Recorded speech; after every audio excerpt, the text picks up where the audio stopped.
రాష్ట్రంలో అధికారంలోకి వచ్చినటువంటి కాంగ్రెస్ ప్రభుత్వం ఏడాది కాలంలో అన్నీ పూర్తి చేశామంటూ మరోసారి సంబరాల పేరుతో ప్రజలని ఆగం పట్టిస్తుందంటూ మంతిని మాజీ ఎమ్మెల్యే పుట్ట మధుకర్ ఆరోపించారు. కాంగ్రెస్ ప్రజావంచన దినాల్లో భాగంగా సోమవారం బీఆర్ఎస్ నాయకులు పుట్టమధు రామగిరి మండలంలో నిరసన కార్యక్రమాన్ని చేపట్టారు. రేవంత్ సర్కార్ అన్ని రంగాల్లో విఫలమైందని, ఏ వర్గానికి మేలు చేయకుండా కేవలం గొప్పలు చెప్పుకోవడానికే పరిమితమైందన్నారు. ఎన్నికల సమయంలో ప్రజలను మోసం చేసేలా 420 హామీలను తయారు చేసిన మంతిని ఎమ్మెల్యే గతంలో 5 సార్లు మంతిని ప్రజలను మోసం చేశారని, ఈసారి ఏకంగా రాష్ట్ర ప్రజల్ని మోసం చేశారని ఆయన విమర్శించారు. రైతులకు రుణమాఫీ, రైతు భరోసా పేరుతో దగా చేసిన రేవంత్ సర్కార్ సంక్రాంతికి రైతు భరోసా ఇస్తామంటూ ముందస్తుగా రైతు సంబరాలు చేసుకోవడం విడ్డూరంగా ఉందన్నారు.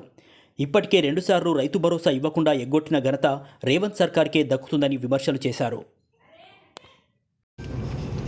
తెలంగాణ రాష్ట్రంలో కాంగ్రెస్ పార్టీ ప్రభుత్వం సంవత్సర కాలంలో పూర్తిగా పరిపాలనలో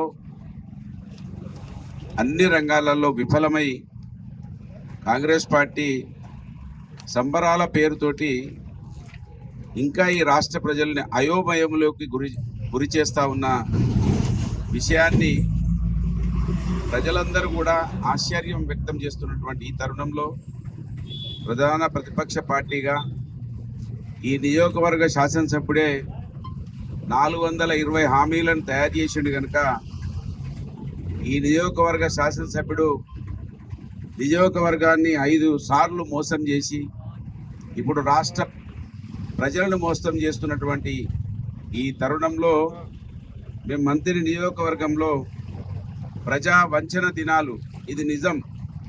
కాంగ్రెస్ పార్టీ సంబరాలు అబద్ధం.